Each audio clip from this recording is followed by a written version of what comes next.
Sa Giraray, namundo na naman ako. Kabigla na lang, may nag-request na i-relieve ako. Sa rason na dahil malinaw. Dahil aram ko, dakul kong akamplisimento sa banwa na ini. Pero sabi kan agong ko, never mind. Soon you will retire. So it must better to be at the provincial headquarters. So you will be free from trouble. If your superior will not recognize your good accomplishment, then the Lord will take charge on His own time. True enough, a miracle happened. When our provincial director gave his trust and confidence to me, without even knowing me personally, siyempre, ang pinakamaugmang pangyayari sa buong buhay kan sa kong pagiging pulis, iyo kang naging administrative officer ako. Dawa mapagal, pero ang appointment na ini, iyo ang nagpatotoo na bako akong pabaya sa trabaho. Saka bako akong korupto.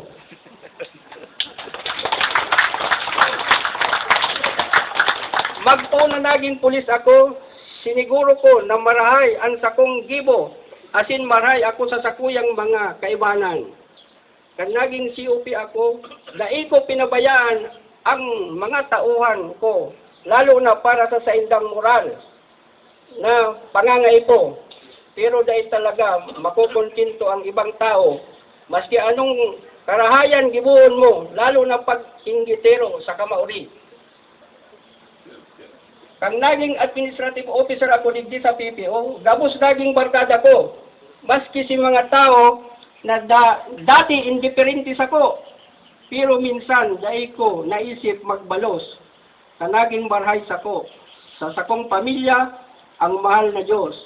Ning huli kaini, nagpapasalamat ako sa satuyang provincial director, na siya lang ang nagtaong halaga sa pagkatao ko asin sa mga marhay na gibo ko sa organisasyong kampulis.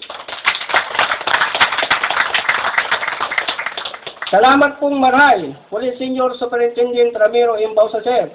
You are heaven sent to vindicate me from the misconception stuck on me.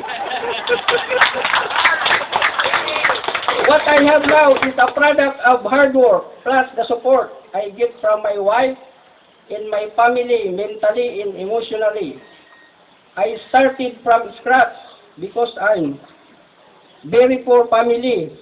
I came from poor family and now I have a comfortable life. Dreams to come true. This is now the fulfillment of my dreams. Thank you so much to the Philippine National Police.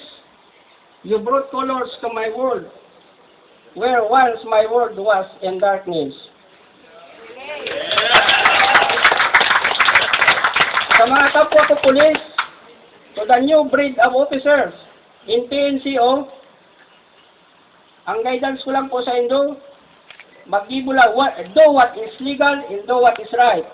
Maging humilde, dahil maging mauri sa kapwa, pirming magtiwala sa Diyos, asin dapat nakapokus lang po kamo sa trabaho. Ang ultimo po, ining sasabihin ko sa inyo base sa experience.